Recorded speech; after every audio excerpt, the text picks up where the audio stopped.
this will continue for some time as they give the Vice President a big reception. Interesting that we've had shots here in rapid succession of two Secretaries of State, Cy Vance, and then Edmund Muskie, who seems to be representing Hawaii at this convention. He was all draped in the lei.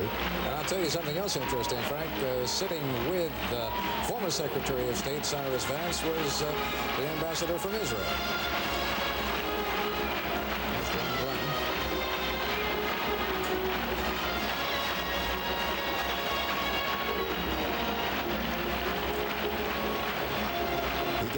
Quite a rousing speech 4 years ago. I remember one of the key lines was a reference to former President Nixon and to President Ford as the man who pardoned him. And that really brought the delegates up. Britt Hume said before that the only way to describe his speech tonight is sort of a red meat speech. And that is exactly what this is going to be. Well, we have quite a few celebrities here. Turn around, Mary, so we can look at you. Of course, that's what vice presidential candidates and vice presidents are supposed to do. They're the ones who on occasion have been known to take the low road so that the president can travel in the more rarefied atmosphere of the high road. They're going to do it on schedule here tonight. They want to make sure that Mr. Carter makes his entrance in the primest of prime time. Thank you. Thank you.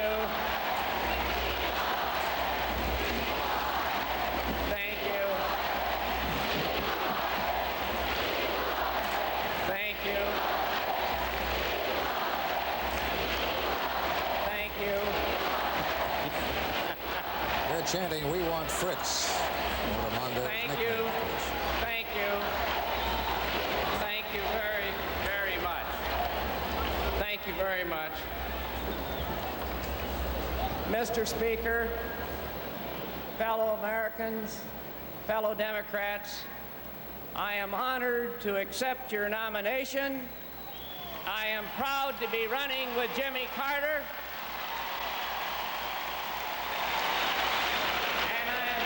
To be running on our party's progressive platform, and we're going to win.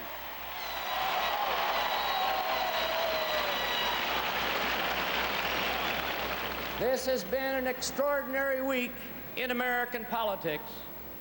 We have just held the most representative and the most open political convention in American history.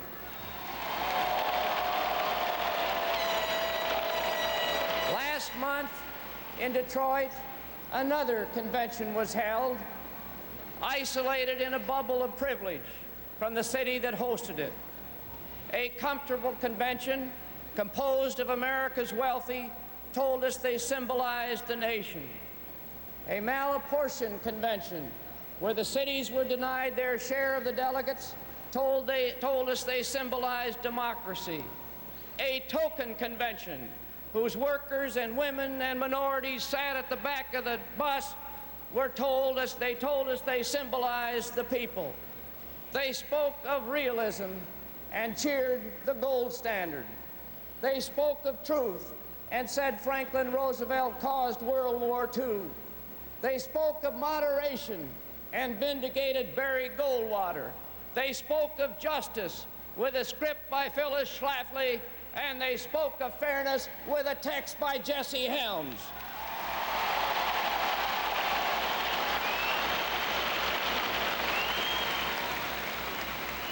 This Democratic Convention is a mirror of all America, all of it, black and white, Asian and Hispanic, native and immigrant, male and female, young and old, urban and rural, rich and poor.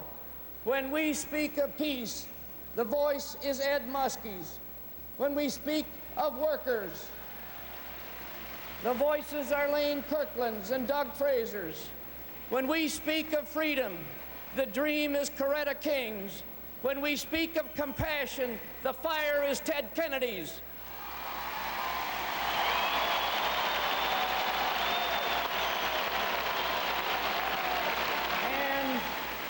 And when we speak of courage, the spirit is Jimmy Carter.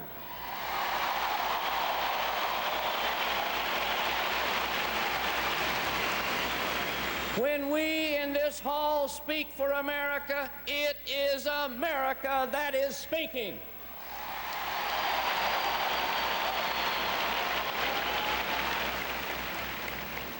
Tonight, at this Democratic convention, let us openly declare our faith. We believe in the fundamental decency of the American people, and we believe in strong, efficient, and compassionate government. We believe that America's greatest strength is its values. Our love of freedom, our sense of fairness, our spirit of service. These beliefs have been passed on in every accent that America speaks, in Polish and Italian and Yiddish and Greek, at the kitchen tables in Boston, on family farms in my own Midwest. We Democrats believe that government can serve those values. No government can guarantee a perfect life for anyone. No government can substitute for our families, our churches, our synagogues, our neighborhoods, or our volunteers. But a progressive government must do two things. It must create the conditions to help all people build better lives for themselves, and it must do so efficiently, honestly, and fairly.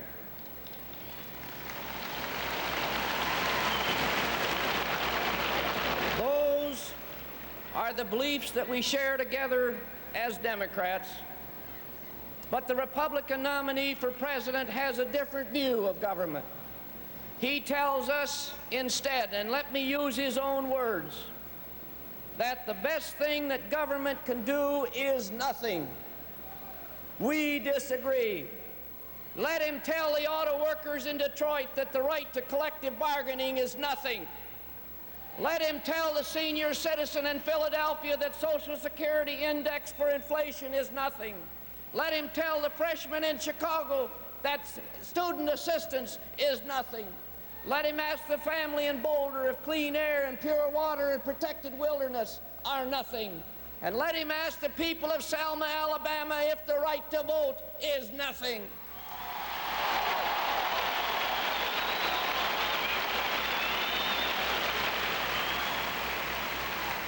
These rights and these programs are the work of Democrats and were fiercely opposed by the Republicans.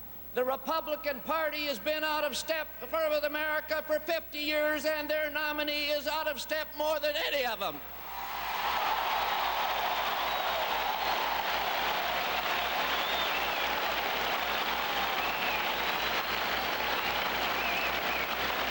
Today, most Americans, indeed most Republicans, believe that the Constitution of the United States should incorporate an equal rights amendment for the women of this country.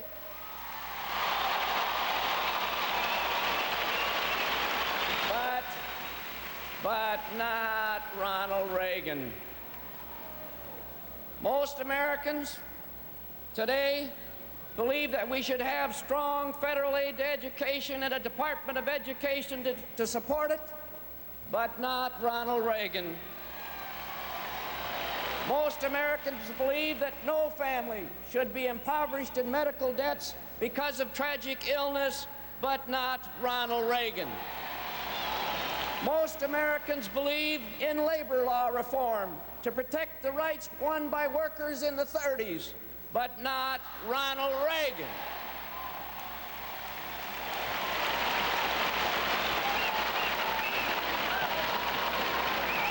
Most Americans believe that workers' health and safety should be protected on the job by federal law, but not Ronald Reagan. You're getting better. Most Americans believe that we need energy conservation to cut our dependence on foreign oil, but not Ronald Reagan. Most Americans, including the American Bar Association, believe in a judiciary free from right-wing loyalty tests, but not Ronald Reagan. And yet, the Republican nominee wants us to forget all that, forget 40 years of extreme positions.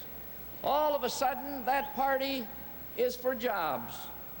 the party that gave us the Great Depression, and 4 years ago the highest unemployment since then, would have us believe that they're now working for working people and for leaving no one behind.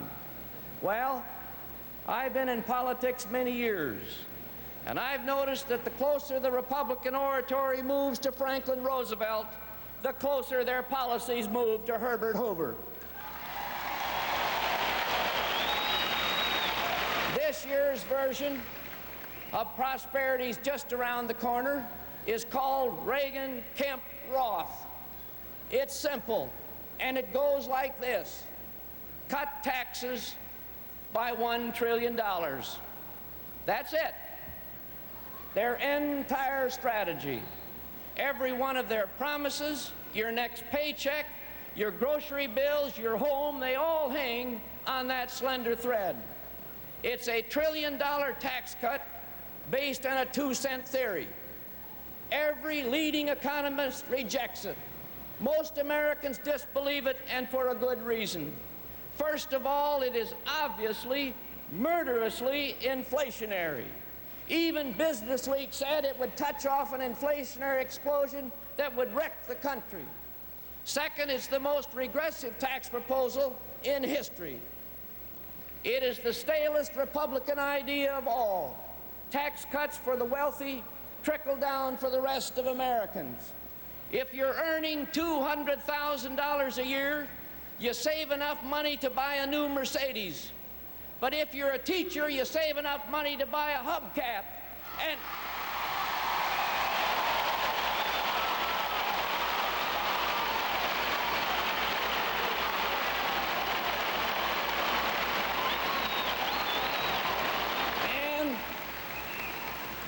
And if you're unemployed or on Social Security, you don't even get your bus fare back. Kemp-Roth is an insult to the American people.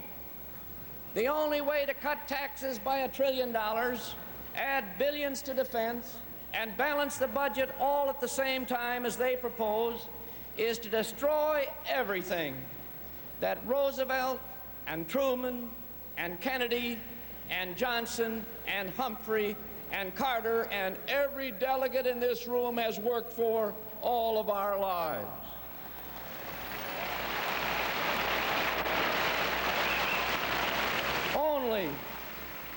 Only if Mr. Reagan repealed Medicare and Medicaid and all of our programs for schools and cities and veterans and the unemployed, only then could he finance that tax scheme. Only if he destroyed the Social Security system and all who depend upon it, only then would the job be done. It's hard to believe, I confess, it's hard to believe that even Ronald Reagan would do that. After all, what kind of a person would try to wipe out every program since Roosevelt? Well, he'd have to be a person who believes, and I quote, fascism was really the basis for the New Deal. Now, who would say something like that? Ronald Reagan would. He'd have to be a person who calls the weak and the disadvantaged, and I quote, a faceless mass waiting for handouts. Who on earth would say something like that? Ronald Reagan did. He'd have to be a person who would call programs that help black and Hispanics demeaning and insulting. Who on earth would say that? Ronald Reagan did.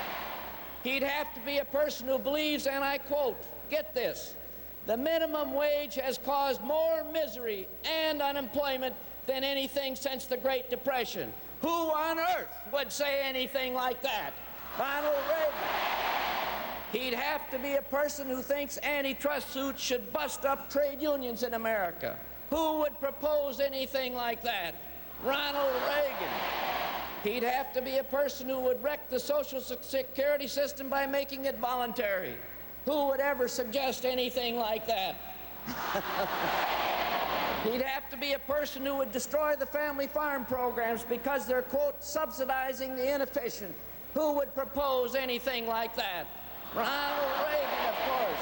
He would have to be a person who called the Civil Rights Act of 1964 a bad piece of legislation. Who would say anything like that?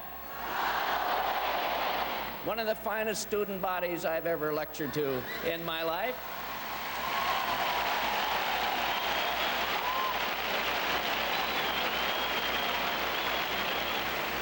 Now get this one. Who on earth would call the League of Women Voters Rhine Maidens? Who would say anything like that? You guessed it, Ronald Reagan.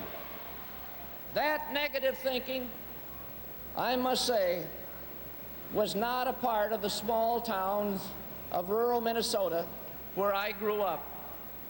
That tone of resentment was never heard in my father's church. That cynicism was not what I felt in the high schools, the farms, the factories, and the homes that I visited all over this nation in the last 3.5 years. The fact of it is that the people of this country want to work together. They want to build. They're confident.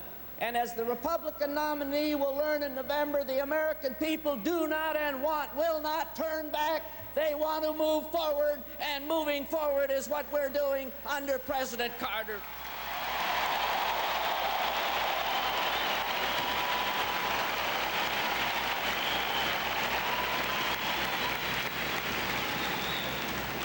This administration has a good, solid, progressive record, and we're going to run on it, and we're going to win with it.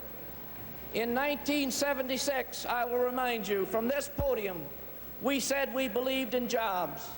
And today there are over 8 million more people at work than on the day that President Carter was inaugurated. A higher percentage of working-age Americans are on the job today than ever before.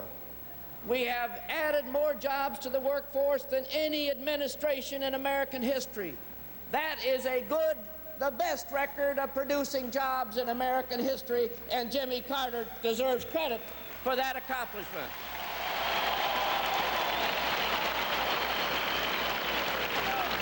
But we all know there are still too many unemployed in America. And I pledge to you, I pledge to every delegate in this convention hall and to the American people that this administration and this Democratic Party will not stop until everybody who needs and wants a job in America has one.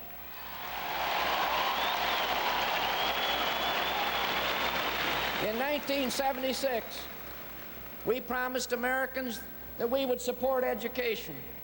And after 8 years of Republican vetoes and impoundment, President Carter has added more funds to education than any president in American history.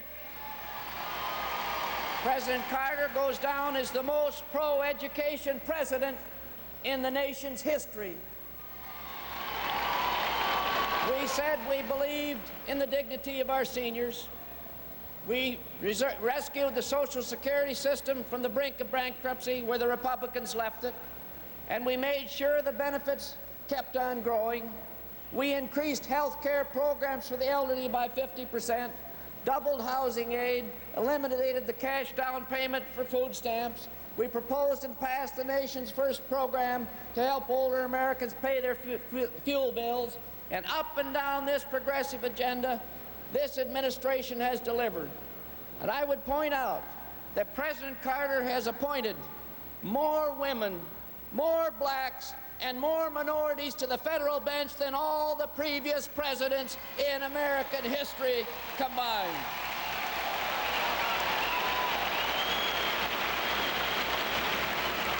We created the first farm-held reserves, and each year we've broken all-time records in farm exports. We passed the biggest increase in minimum wages. We doubled legal services for the poor. We built the most effective across-the-board pro-city policy in our history. Every mayor and county executive practically in America is supporting President Carter because he's done more for the cities than any president in American history. We did this within a tight budget to bring down inflation. It is a good, solid record, my Democrats. It is a good, solid record. Let's be proud of it, let's work for it, and let's fight those who wish to destroy it. Let's stick with this good president and this political party and the platform that we've developed.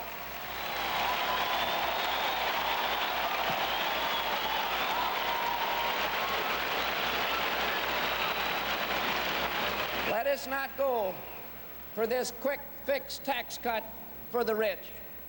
The American people do not want to wipe out a half-century of progress in the know-nothing season of resentment. The American people do want their government to be efficient and honest, and I'm confident they also want their government to fight for social and economic justice. And on that belief, I will stake this election. We will also stake the contest on the paramount issue that the Republicans tried to raise in Detroit, the question of national strength. We gladly accept the challenge. The President of the United States has an enormous job. He's charged with the most powerful responsibility and sober responsibility to be found in the world, the burden of nuclear power. He is the leader of the civilized world. He must defend its freedom. He must grasp the complexities of our difficult world. He must protect our security by freeing our dependence on foreign oil. And to do all of that, we must have a strong president. Yet last month, Ronald Reagan spent 2 days on national television drawing up a plan to divide the presidency and weaken its powers. Anyone who seeks the presidency and in his first serious act convenes a constitutional convention in his hotel room to weaken the office he's seeking does not understand the Constitution, the presidency, or what national security is all about.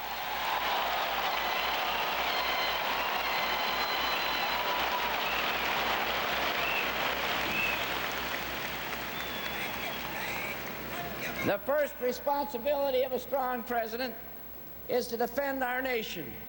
For the 8 years of Republican rule, while the Soviets were building up their power, real American defense spending dropped 35%. That's the Republican record. We not only have increased real defense support by 10%, we have also invested in the most sophisticated weapons in the world. Today, no American general or admiral would dream of exchanging our forces for any on earth. But Mr. Reagan scolds us for having canceled an outmoded bomber that would be obsolete and vulnerable the day that it was launched. President Carter chose instead the modern cruise missile, which renders the whole expensive Soviet air defense system obsolete. Up and down the defense agenda, the Republicans repeat the same mistakes. They want to resurrect decommissioned ships. They want to revive the ABM system, which even Nixon junked. With obsolete missiles, mothballed ships, vulnerable bombers, and petrified ideas, they would waste billions on defense relics that would drain and weaken us. President Carter does not want to mimic the Soviets, but both. He has chosen to offset it with the greatest resource we have, the genius of American technology. And as a result, this nation today is building security not for yesterday, but for the rest of the century. National strength requires more than just military might. It requires the commitment of the president to arms control. If there is one thing that bothers me more than anything else, and I think bothers you, it is the fear that someday, somehow, for reasons that don't matter, the world will resort to the final madness of a nuclear holocaust.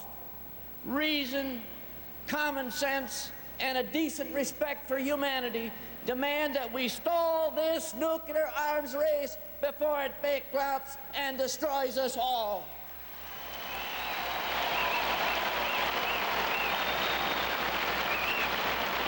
Without arms control, everything is out of control. Without the SALT Treaty, we would be forced to waste billions on weapons that buy us nothing. And even though it took 7 years to negotiate this treaty, and even though our President and our Secretary of Defense and all the Joint Chiefs of Staff and every NATO ally wants this treaty ratified, Mr. Reagan, for the life of him, cannot understand why. Well, let me say, Mr. Reagan, we must have arms control for the life of all of us. and we need a President Jimmy Carter who believes in controlling the madness of nuclear arms.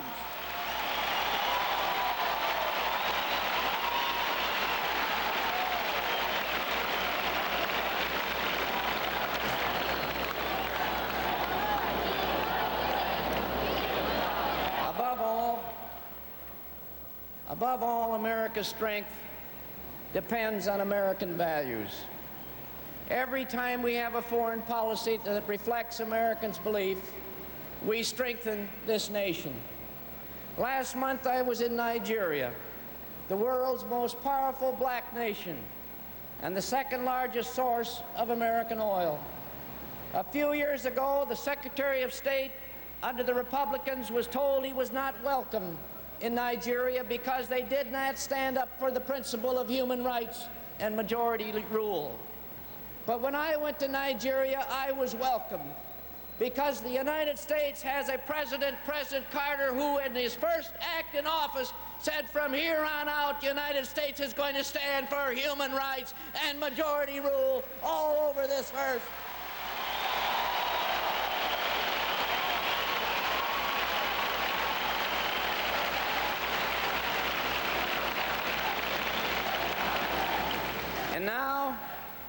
And now in Rhodesia, we see the same developments. A new democracy based on democratic institutions, and the Soviets suffering another reversal.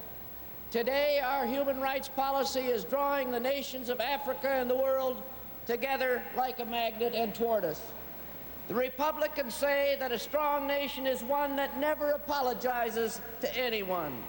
I say it's a nation whose leaders are not doing things for which we must apologize. That's the difference. A foreign policy that reflects American values advances American interests. When President Carter saw to it that we ratified the Panama Canal treaties, not only did we rid ourselves of the last vestiges of colonialism, we also strengthened our influence in Latin America. When the President normalized relations with China, he not only told 1/4 of the human race that they exist, he also established a powerful counterforce to Soviet aggression. And when the President denounced the persecution of Andrei Sakharov, he not only affirmed individual liberty, he also unmasked the Kremlin to other nations. Today, my fellow Democrats, thank God, and for 4 years, our nation is at peace.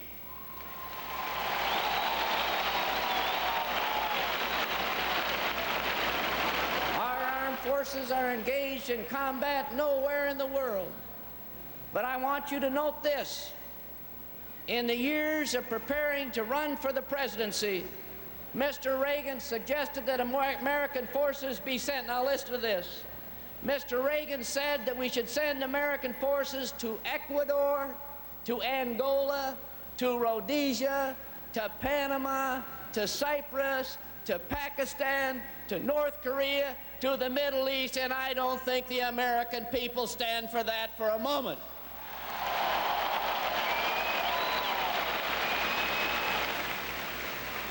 They want a president who is steady, who's sober, who's experienced, and who has demonstrated that he knows how to keep the peace, and that's why they're going to re-elect President Carter.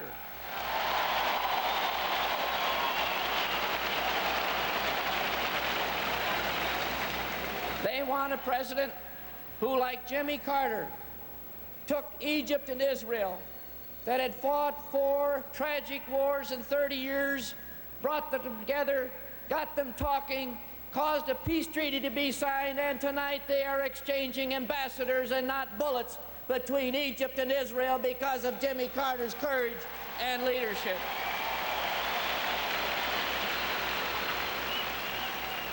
And let me say a special word about Israel. Israel is our friend, our conscience, our partner. Its well-being is in our moral, our political, and our strategic interests. And I stand before you tonight and say that the people of the United States, the President of the United States, will stand by Israel in this term, in the next term, and always.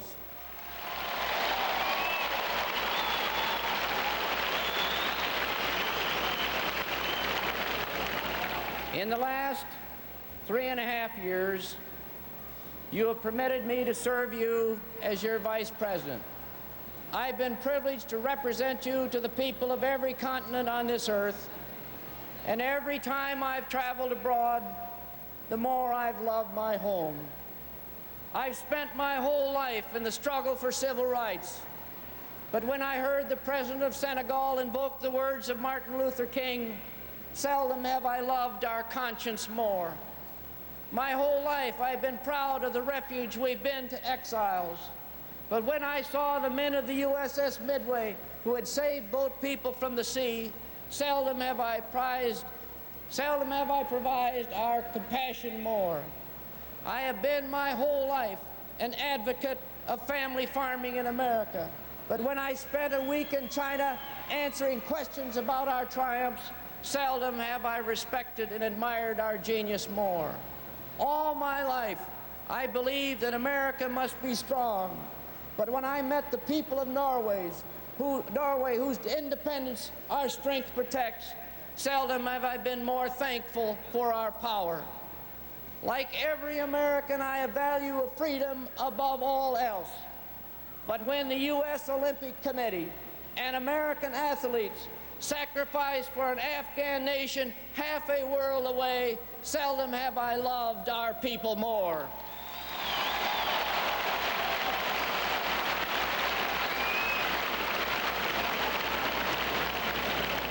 We are blessed to be Americans. We are an example to the world.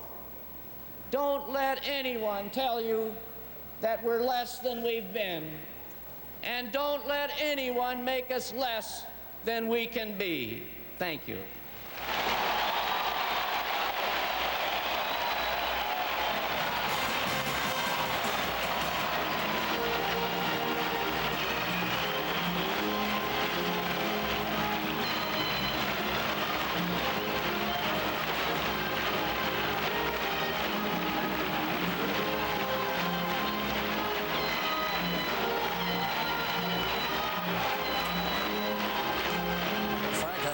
Heard the opening fusillade of the 1980 presidential campaign, and there was some pretty, as Jim Wooten said earlier, some pretty raw meat in that speech.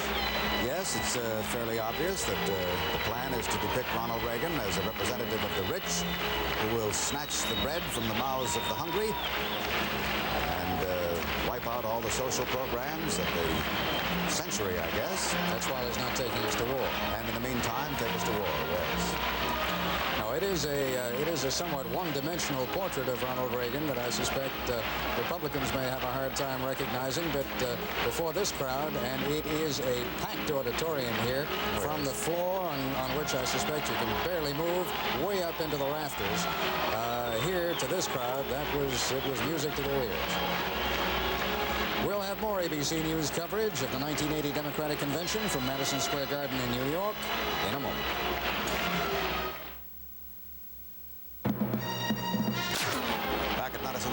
And you see the demonstration still continuing in response to the speech by Vice-President Mondale, who had stepped to the side. The platform is back there with his wife, Joan, now to acknowledge the cheers of this fairly well fired-up crowd, I would say, Ted, because the Vice President had some pretty good punchlines in there. And he did, as you suggested. He picked up that lesson of his old mentor, Hubert Humphrey. He had him cheering. Let's go down to the floor now and Britt Hume. There's an absolute crush of people down on this floor, Ted. This is already the largest Democratic convention gathering ever, some 3,300 delegates. But the floor, as Sam Donaldson noted earlier, has been flooded with all kinds of extra personnel tonight for these demonstrations, and it is just absolutely jammed down here. I understand that, as Lynn Sher reported earlier, some machinist delegates are planning to walk out of here tonight, and all I can say is, as one who is standing down here on the floor, that I'm sure they have the best wishes of the fire marshal, and I wish them luck. Gentlemen? Thank you, Brett. Well, Tip O'Neill has now stepped back up to the podium to take charge of the convention once again. The demonstration is coming to an end. We're going to have a film about President Carter, and we will have that film in just a moment. We'll have more after this word from your local stations.